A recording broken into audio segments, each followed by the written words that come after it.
चलिए आज हम पढ़ने वाले हैं क्लास 12 के जो कविता का पहला चैप्टर है Swedish love I don't no का समरी। समरी का मतलब होता है सारांश। सारांश कहने का मतलब ये होता है कि किसी भी बड़े कहानी को, किसी भी बड़े कविता को हम छोटे से में ही किसी को समझा देते हैं, उसे हम सारांश बोलते हैं। अगर आप कहानी नहीं पढ़े हैं और किसी चीज़ का आप सारांश पढ़ लिए, आपको कहानी समझ में आ जाना चाहिए, क्योंकि कहानी का पूरा अंश ही छांटकर सारांश में लिख दिया जाता है। तो आइए अभी देखते हैं कि जो जॉन डन है उन्होंने इस चैप्टर में क्या बताया है। अगर आप इस चैप्टर का वीडियो नहीं देखे होंगे तो इस चैप्टर का लाइन बाय लाइन एक्सप्लेनेशन इस पर अपलोड कर दिया गया है, मेरे ही चैनल में आप देख सकते हैं, ठीक है। और आज इसका हम समरी पढ़ने वाले हैं जो कि हर एक एग्जाम में 5 नंबर के पूछे जाते हैं, ठीक है। तो देखिएगा, लिखा है Swedish love I don't no. इसका हिंदी होता है कि मेरी प्रियतमा मैं तुम्हें छोड़कर नहीं जा रहा। हिंदी तो आपको पता होगा।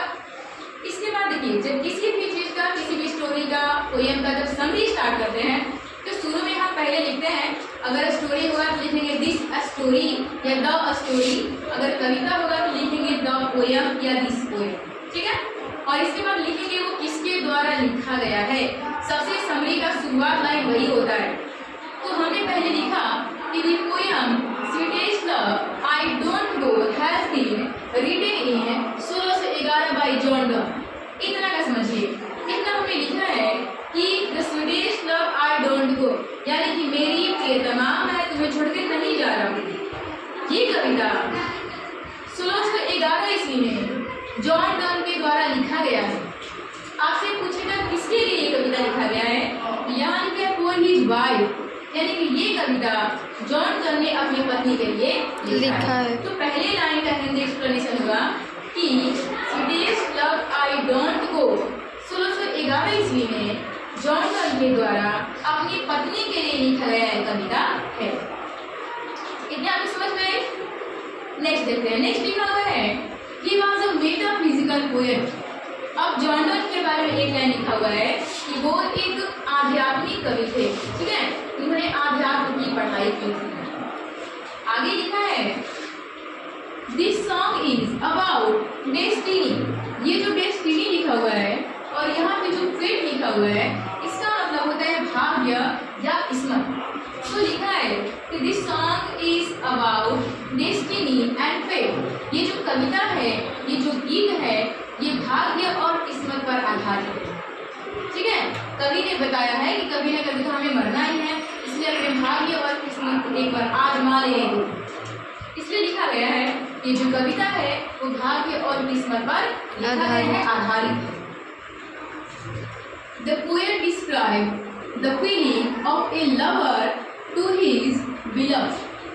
इस लाइन का कहना है ये जो कवि हैं उन्होंने इस कविता में एक प्रेमिका के प्रति प्रेमी के भावनाओं को, फीलिंग्स को लिखा है कि किस तरीके से जो प्रेमी होते हैं वो अपनी प्रेमिकाओं से दूर रहने के बारे में, किस तरह से उनके अंदर फीलिंग्स होती है, किस तरह से भावनाएं होती है, उन चीज़ों के बारे में उन्होंने इसमें लिखा है।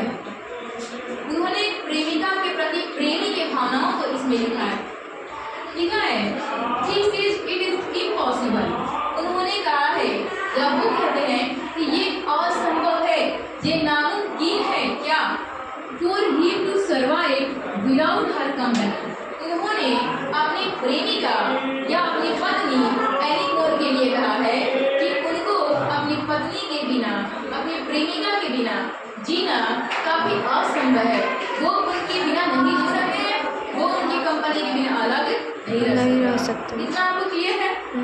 आगे लिखा हुआ है Therefore, इसलिए ये पैराग्राफ चेंज करके लिखा गया है क्योंकि यहाँ से कुछ अर्थ निकल रहा है, कुछ समझा रहा है। इसलिए he will be back in no time, यानी कि वो अपनी प्रेमिका एलिनोर के बिना एक पल भी नहीं रह सकते हैं। इसलिए वो उन्हें समझाते हुए कह रहे हैं कि मैं थोड़ा समय भी नहीं गवाते हुए, यानी बहुत जल्द तुम्हारे पास लौट के आऊँगा। He further consoles himself with the idea that we are not going to part from each other। उन्होंने अपने आप को भी समझाया और अपनी पत्नी को भी समझा रहे हैं, अपने मन को मन को समझाते हुए उन्होंने कहा है कि देखो, तुम अपने मन में कभी ऐसा विचार मत लाओ कि हम दोनों एक दूसरे से दूर जा रहे हैं, एक दूसरे से अलग जा रहे हैं, बल्कि just turning aside to sleep. लेकिन ये सोचो कि हम दोनों एक ही बिस्तर पे हैं, एक ही रूम में हैं, लेकिन हमारा जो चेहरा है वो बस विपरीत साइड में है, बस उल्टा साइड में है, हम लोग अलग दूसरे से नहीं जा रहे हैं। Finally he gives the message that we should always love everyone. Last में उन्होंने इस कविता के माध्यम से हमें मैसेज दिया है, हमें संदेश दिया है, हमें सिखाया है कि हमें प्रत्येक व्यक्ति से, प्रत्येक इंसान से प्रेम रूपी भाव से रहना चाहिए, सबसे प्यार करना चाहिए। ठीक है।